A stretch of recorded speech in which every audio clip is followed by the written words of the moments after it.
Hi hello friends, good morning. ఏం చేస్తున్నారు? అందరూ ఎలా ఉన్నారు? నేనైతే మార్నింగ్ వంట చేసుకుంటున్నాను.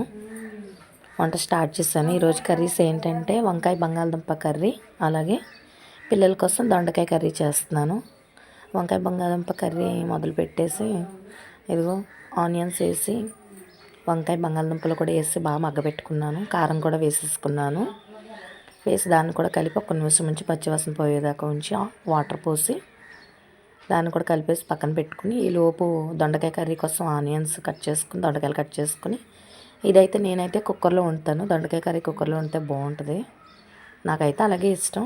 టూ ఆనియన్స్ కట్ చేశాను, దొండకాయలు కూడా కట్ చేసి వేసేసి దాన్ని కూడా బాగా మగ్గబెట్టేసుకున్నాను. ఈలోపు ఈ కూర కూడా ఆల్మోస్ట్ దగ్గరికి వచ్చేసింది. కొద్దిగా వాటర్ ఉన్నాయి, ఆయిల్ పైకి తేలేదాకా ఉంచి ఆ కర్రీ కూడా అయిపోతుంది. కర్రీ ఉప్పు చూద్దామని బంగాళదుంప ముక్క తీసుకున్నాను. అది కూడా బాగా కుక్ అయింది. టేస్ట్ కూడా చాలా బాగుంది. మసాలాలో కట్ట ఏమి వేయను, ప్లెయిన్గా వండుతాను నేను. ఇంటి వంటే కదండి. అలాగే దొండకాయ కర్రీ కూడా మగ్గిపోయింది. కారం కూడా వేసాను.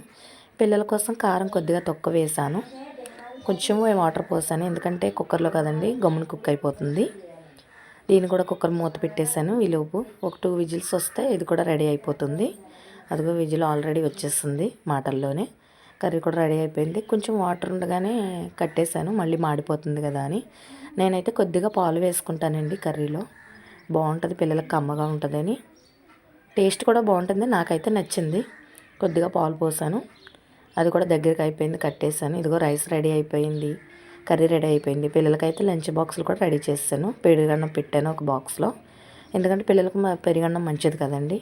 ఉత్తి పెరుగన్నం అయితే తినరు మా పిల్లలు. వాళ్ళకైతే కొంచెం పచ్చడి ఏదైనా ఉండాలి. అది కూడా వేసి బాక్సులు కట్టేసి ఏదో బాస్కెట్లో పెట్టేశాను. చెరుకు కర్చీఫ్ వేసి స్పూన్ వేసాను.